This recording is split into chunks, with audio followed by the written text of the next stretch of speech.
Assalamualaikum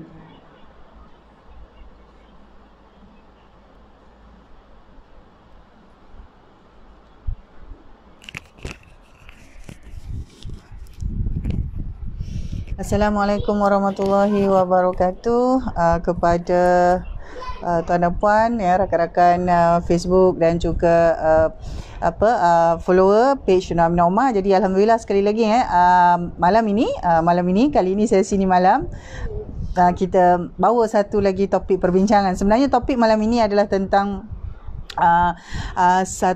satu situasi, dan situasi ini sebenarnya yang terkini ada dihantar melalui email. Soalan ni dihantar melalui email kepada saya.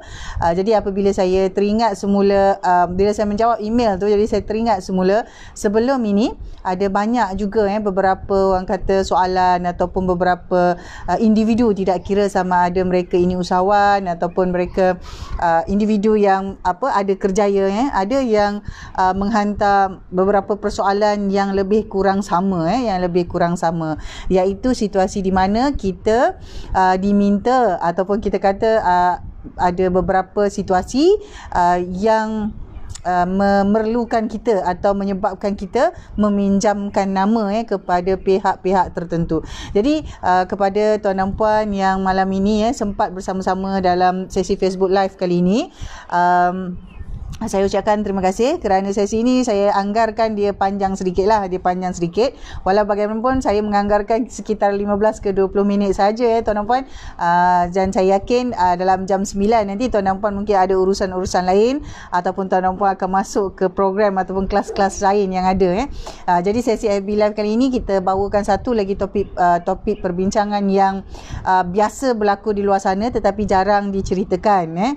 Jarang diceritakan dan orang kata tidaklah dibawa kepada satu tahap orang kata perbincangan secara umum, di mana ada situasi di mana keadaannya ada pihak-pihak lain ataupun individu lain, sama ada ahli keluarga kita ataupun orang kata rakan-rakan sekeliling kita memohon ataupun orang kata meminta bantuan daripada kita untuk menggunakan nama dalam konteks perbincangan kali ini khusus kepada perniagaan pun ataupun yang lain-lain lah. Cuma khusus untuk malam ni kita bincangkan tentang pinjaman, penggunaan nama orang lain yang dipinjamkan untuk tujuan pinjaman bagi kegunaan orang lain. Jadi sebenarnya perkara yang sama banyak berlaku dalam hal-hal persyarikatan tuan dan puan. Dipinjamkan nama untuk jadi pengarah, kita pinjamkan nama untuk orang kata yang disebut sebagai proksi dalam perjanjian-perjanjian dalam syarikat ataupun dalam bisnes. Dan pada masa yang sama ada juga situasi di mana yang banyak berlaku adalah di kalangan ahli keluarga, tak kira ahli keluarga dekat atau jauh, tetapi biasanya berlaku di kalangan ahli keluarga apabila adanya pinjaman nama. Jadi ini sebenarnya perkara-perkara yang orang kata the side story ataupun story behind of every entrepreneurs. Dia ada banyak kisah-kisah macam ni tetapi tidak diceritakan, dan tidak semestinya meminjamkan nama itu berlaku dalam keadaan perusahaan, maksudnya dalam keadaan bisnes, tidak. Kadang-kadang dalam keadaan peribadi, dalam keadaan urusan keluarga pun ada. Walau bagaimanapun saya nak bawakan perbincangan pendek ini sekitar 10 ke 15 minit untuk melihat dua senario Jadi kepada tuan dan puan yang berkesempatan untuk bersama-sama saya dalam FB Live malam ini, sekiranya ada orang kata sebarang perkongsian pengalaman, boleh typekan, ataupun mungkin ada persoalan-persoalan lain yang mungkin tuan dan puan rasa ada kaitan tapi tak boleh dibincangkan ataupun tak boleh nak didedahkan perbincangan secara umum begini, tetapi pendekatan saya adalah berbentuk umum kerana perkara ini banyak berlaku di luar sana, tetapi jarang dibincangkan lah, kerana dia bila ramai ada yang menghantar menghantar surat melalui email, ataupun orang kata ada yang bertanya dan mesej tu secara peribadi, bermaksud ada perkara-perkara yang mengganggu fikiran mereka, yang mengganggu hati, mengganggu jiwa, individu-individu berkenaan dan mereka mahu bercakap dan mahu tahu apa yang mereka boleh buat. Jadi dalam situasi khusus, perbincangan yang saya buat malam ni adalah ada situasi di mana seorang anak muda bertanya kepada saya. Dia masih muda, bekerja walau bagaimanapun ayahnya yang menjalankan perniagaan, tapi saya tak tanyalah bisnes apa yang menjalankan perniagaan, ingin meminjam nama beliau untuk membeli kenderaan. Jadi sebenarnya tuan dan puan, situasi ini ada juga banyak berlaku di luar konteks orang kata pengurusan perniagaan. Ada je berlaku di luar sana. Kadang-kadang tak payah tunggu ada isu bisnes pun, memang keadaan ni berlaku. Walau bagaimanapun situasi di mana ada dua iaitu individu yang ada kesukaran untuk meletakkan nama, sama ada untuk membuat pinjaman ataupun orang kata nak letakkan nama sebagai pengarah syarikat. Dia ada isu yang kita masing-masing tahu masing-masing lah. Ada yang kena blacklist ataupun umur dah tua, maksudnya dah tua lah, dah umur 60 atau 70, nak ambil loan dah tak boleh. Jadi ada situasi di mana individu-individu ni terpaksa ataupun perlu mendapatkan penama lain untuk digunakan dalam permohonan pinjaman ataupun untuk digunakan diletakkan nama sebagai pengarah. Itu satu situasi. Satu lagi situasi adalah individu di mana orang jumpa dia, approach dia atas sebab-sebab tertentulah. Mungkin saudara dia, mungkin kawan dia, mungkin adik-beradik dia minta untuk gunakan nama, pinjamkan nama. Jadi yang muda ni biasanya masih muda, maksudnya masih umur 25, 35. Jadi kalau ambil pinjaman ataupun ada orang kata jadi pengarah dalam syarikat, boleh menjamin dalam satu tempoh yang lebih lama berbanding dengan individu yang sudah berumur 70 tahun ataupun 65 tahun ataupun 55 tahun lah kan. 70 tahun tua sangat kan, ataupun 55 tahun. Jadi itu antara situasinya. Tetapi perbincangan malam ini saya fokus kepada individu yang didatangi oleh orang lain, sama ada ahli keluarga, kawan-kawan, ataupun saudara mara. Individu ini didatangi dan diminta pertolongan, dia minta tolong untuk pinjamkan nama bagi tujuan pinjaman. Jadi soalan ini datang dalam melalui surat, melalui email, dan beliau bertanya apa yang boleh beliau lakukan, dalam keadaan itu tuan dan puan, bila ada pertanyaan macam itu, biasanya bila dia sebut ayah nak pinjamkan nama, jadi tuan dan puan boleh bayang sama ada ayah, abang, kakak, suami, isteri, adik-beradik, dia adalah saudara dekat. Dan saudara dekat ini kita ada situasi hubungan emosi. Kita ada satu situasi hubungan emosi, terutama apabila individu yang datang nak pinjam nama kita itu adalah individu yang kita hormati, yang lebih tua daripada kita. Jadi dia ada dua keadaan. Satu, di mana kita melihat dalam keadaan kita rasa kita perlu hormat, kita rasa kita perlu ikut cakap dia, kita rasa kita perlu nak jaga hubungan. Itu dari satu lagi, dari segi emosi. Tapi satu bahagian ialah dari segi teknikal. Macam mana? Katalah kalau saya pinjamkan nama untuk satu pinjaman yang akan digunakan oleh ayah saya.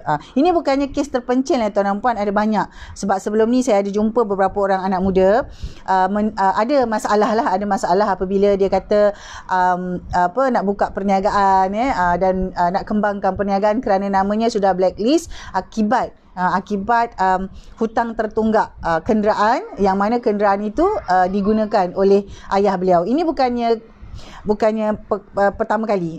Sebenarnya banyak. Cuma kita tidak dedahkan atau kita tidak, orang kata, bincangkan secara umum. Jadi fokus saya malam ini adalah kepada anak muda ataupun orang yang lebih muda apabila didatangi oleh orang yang lain, terutama yang ada hubungan emosi, maksudnya ahli keluarga. Secara ekstrimnya saya bagi contoh, dan email yang masuk itu secara ekstrimnya adalah permintaan daripada seorang ayah. Untuk menggunakan nama anaknya bagi pinjaman. Jadi beliau bertanya kepada saya, apakah yang saya boleh buat, puan? Kalau saya tolak, itu ayah saya. Kalau saya kata ya, macam mana risikonya. Jadi dia kata boleh tak, ada tak cara macam mana saya bagi pinjam nama saya kepada ayah saya untuk ambil loan, beli kenderaan untuk bisnes logistik lah ni, untuk bisnes angkut-mengangkut, tapi saya tak tanyalah tetapi situasinya begitu untuk satu aktiviti perniagaan angkut-mengangkut, jadi perlu ambil satu pinjaman untuk beli satu kenderaan, satu kenderaan. Jadi dengan maklumat yang sedikit, saya boleh bayangkan senarionya di mana yang bertanya ini dia ada satu kerisauan. Kalau dia pinjamkan nama, kalau jadi apa-apa macam mana? Katalah dia risau, dia ada kerisauan. Kalau ayahnya tak dapat bayar ataupun loan itu tidak dibayar secara konsisten, apa yang berlaku? Nama akan blacklist. Jadi macam mana?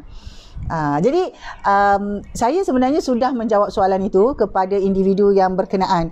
Sebenarnya saya sudah menjawab melalui email, saya dah respon kepada beliau apa saranan saya. Jadi kita ini tuan dan puan, macam saya sebut, kita ada dua senario, dua situasi di mana kita ada hubungan emosi yang rapat dengan orang yang minta tolong dengan kita, tapi pada masa yang sama kita tahu teknikalnya berat.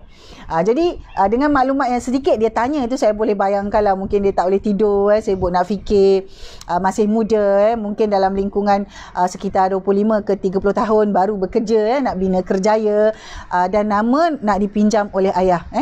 Jadi saya menjawab begini, saya beritahu kepada individu berkenaan, saya balas semula dalam email. Yang pertama sekali, apabila kita pinjamkan nama kita, orang gunakan nama kita, tak kisahlah ayah kita ke, mak kita ke, isteri ke, suami kita, gunakan nama kita untuk tujuan pinjaman. Maksudnya pinjaman itu dibuat atas nama kita, tetapi bukan untuk kita, dia yang gunakan.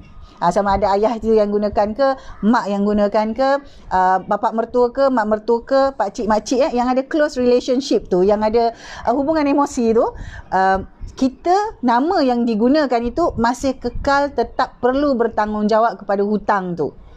Kita tak boleh nak lari. Dia bukan lagi dalam keadaan proksi. Dalam konteks ni, sebab dia nak guna nama untuk buat pinjaman. Contohlah kata nak beli sebuah van. Contoh saja. Nak beli sebuah van. Katalah harga van itu adalah 70,000. Apabila nama kita, maksudnya katalah nama saya ni dimasukkan sebagai peminjam, saya yang sign dokumen, maksudnya liability kepada hutang tu adalah ke atas saya. Saya tak boleh lari. Jadi kalau bank kata okey, tak bayar ni, nak dijatuhkan bankrupt contohlah, bank nak saman ataupun orang kata bank tuntut dan kita tak boleh bayar sampai ke tahap bankrupt, maksudnya nama kita yang dipinjam tu tadi, walaupun katalah van tu kita tak pernah sentuh, tak pernah pegang, dan dah janji dia janji nak bayar betul, tepat on time.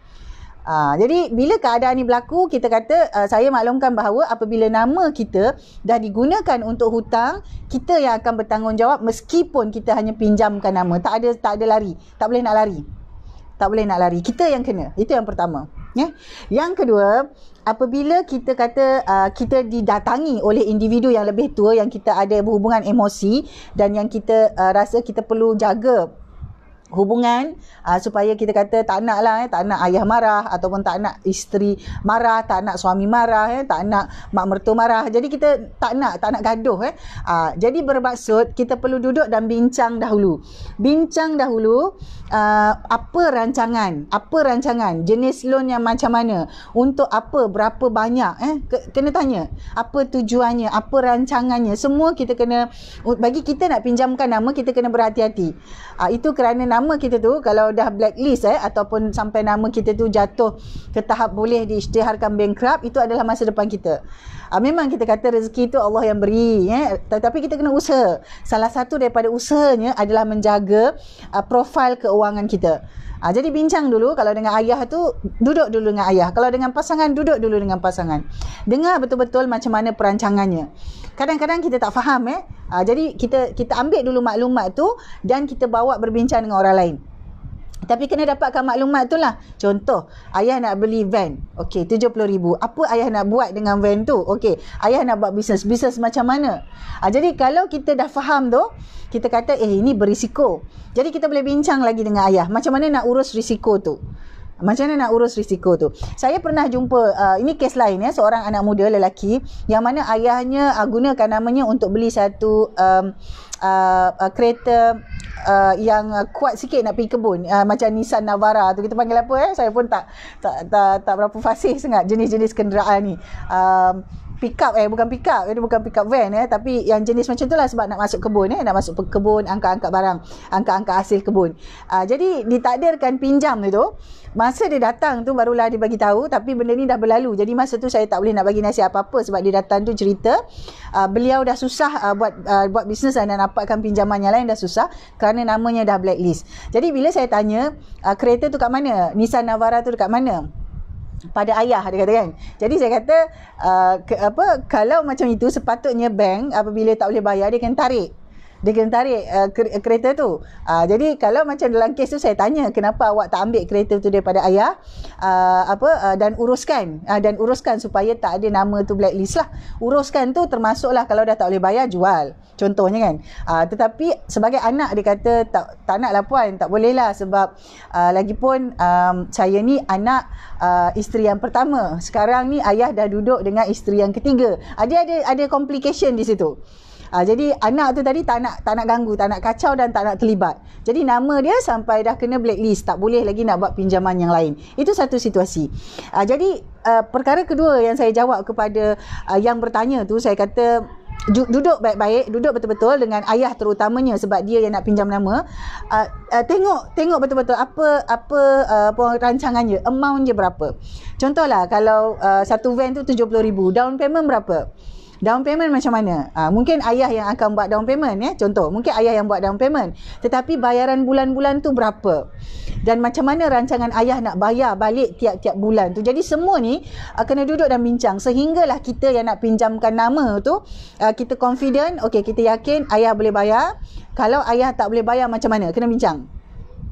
Mungkin ada satu perjanjian lah kata dengan ayah kan, kata ayah kalau ada sampai kes 3 tahun pembayaran tertunggak, kita mesti setuju ayah kena serah balik kenderaan tu pada saya contoh.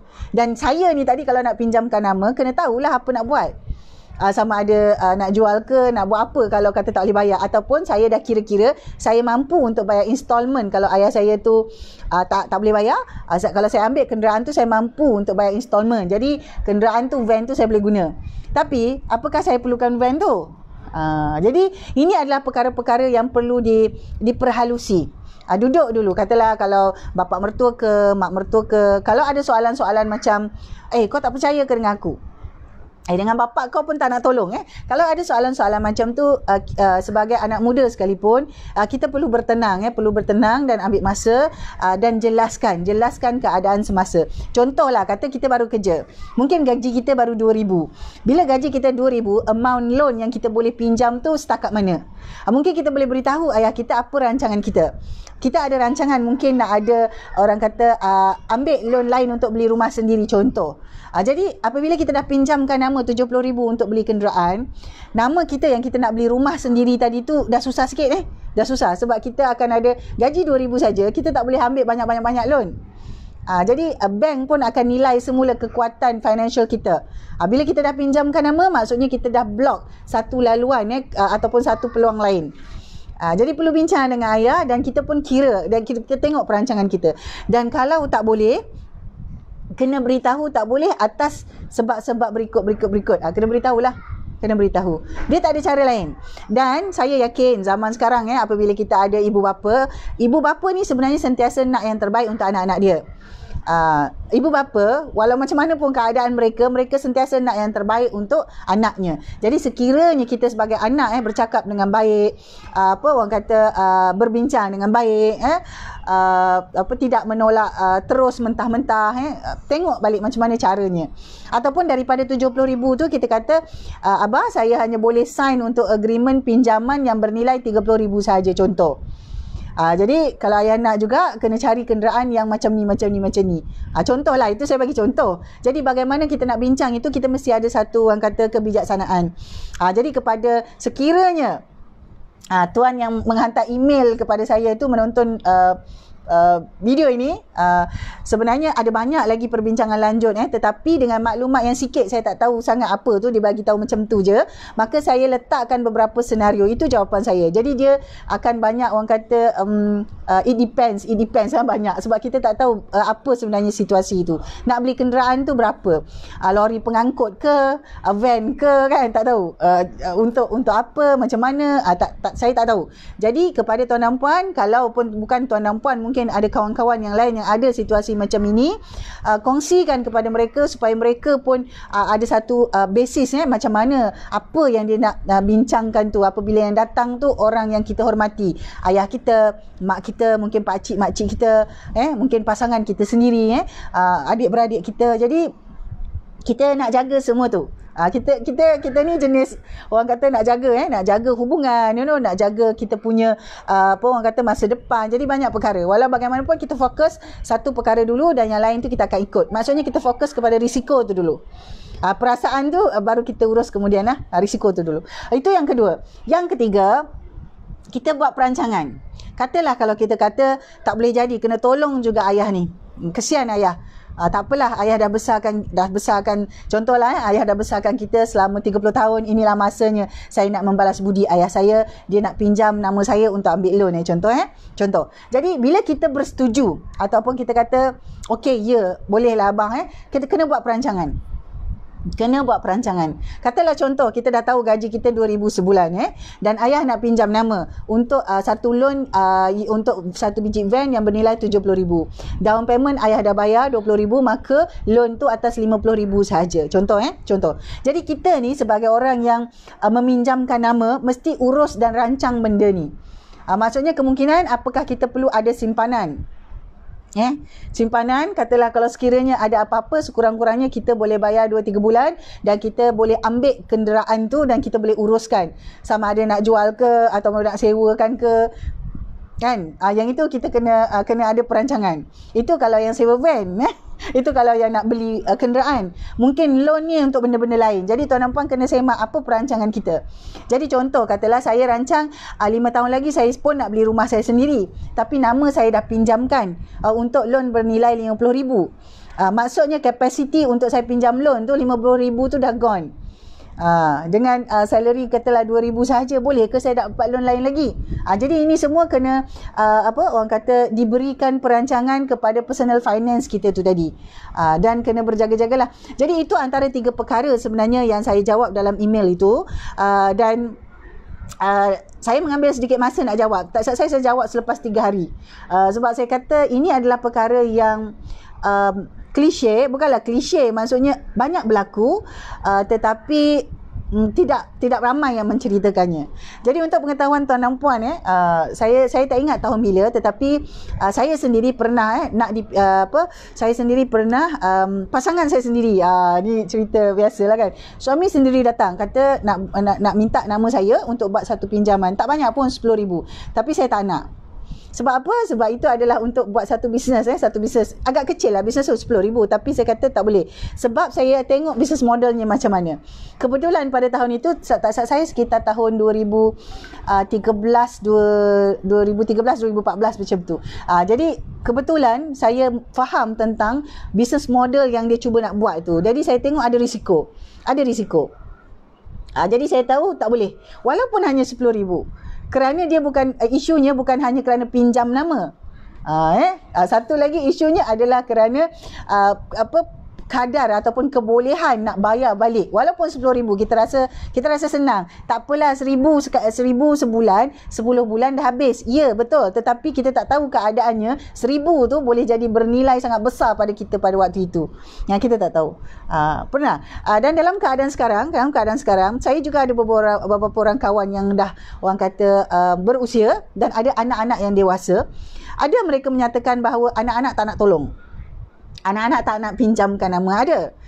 Tetapi bila saya dengar tu, selagi mana tak ditanya, kita dengar sahajalah. Tetapi bagi saya, sekiranya tuan dan puan kita dalam keadaan itu, sekiranya kita juga dalam keadaan itu, keadaan yang susah ni, nak buat loan tapi tak boleh, bukan kerana apa-apa, kerana isu macam tadilah, mungkin nama kita dah blacklist, bukan kerana kita penjenayah, bukan kerana kita ni perompak, bukan, tetapi kerana isu-isu teknikal. Sekiranya kita perlu pinjam nama orang, maka kita sendiri mestilah orang kata berhemah. Maksudnya kalau dah janji tu kena jaga nama dia lah.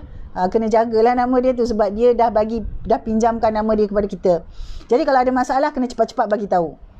Dengan orang yang kita pinjamkan nama tu, tak kira lah walaupun dia tu anak kita, walaupun dia tu pasangan kita. Jadi it takes two to tango lah sebenarnya.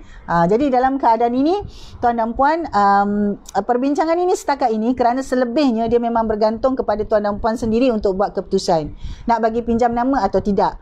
Kalau bila kita kata jawapannya tidak, baru kita susunkan okey apa.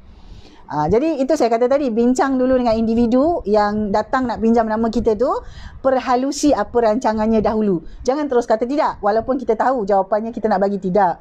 Perhalusi dulu, mungkin ada cara lain.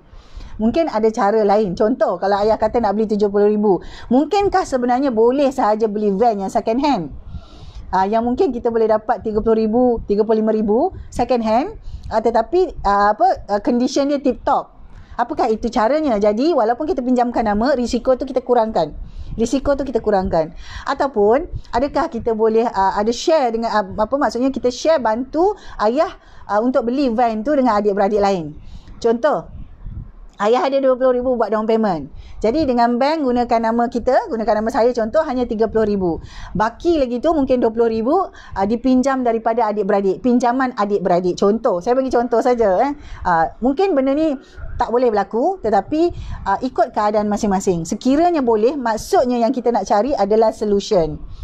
Jadi bila macam itu, bila kita kata kita tolak sekalipun, penolakan itu akan diterima dengan keadaan yang lapang dada, walaupun mungkin ada sikit marah-marah tu, tapi akhirnya akan orang kata diterima dengan harmoni. Jadi kalau kita pula kata kita nak cakap ya, kita kena bersedia. Kalau cakap ya, kena bersedia. Buat perancangan. Nak cakap perjanjian pun, nak perjanjian macam mana? Paling-paling perjanjiannya okey, 3 bulan tak bayar. Kalau bank sampai datang, saya nak kunci bagi kat saya. Itu saja yang kita boleh buat.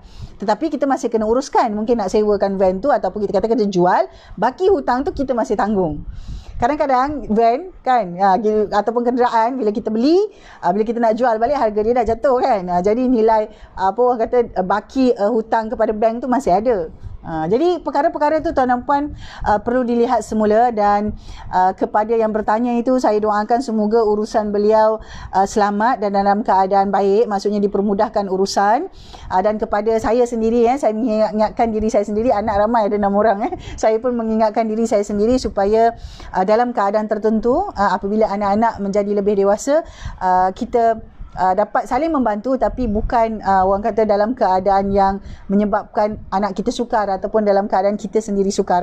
Kita doakanlah supaya kita tak tahu akan datang kita sendiri macam mana. Kita tak tahu. Mungkin kita pun perlukan bantuan yang serupa daripada anak-anak kita. Jadi kita doa yang baik-baik, kita usaha supaya kita tak sampai ke tahap itu, dan insya-Allah akan dipermudahkan urusan. Sekalipun sukar, bermakna itu adalah satu benda-benda, akan ada benda kebaikan yang muncul selepasnya. Okey tuan dan puan, jadi saya ucapkan terima kasih. Sekarang menjelang jam 9 saya dah ambil masa untuk perbincangan ini. Sekian, saya ucapkan terima kasih kepada tuan dan puan. Boleh tonton semula video ni dan share, boleh rebroadcast nanti selepas ini. Kalau tuan dan puan boleh share kepada yang lain, amat baik sekali. Saya ucapkan terima kasih. Jadi dengan itu tuan dan puan, sekian. Assalamualaikum warahmatullahi wabarakatuh.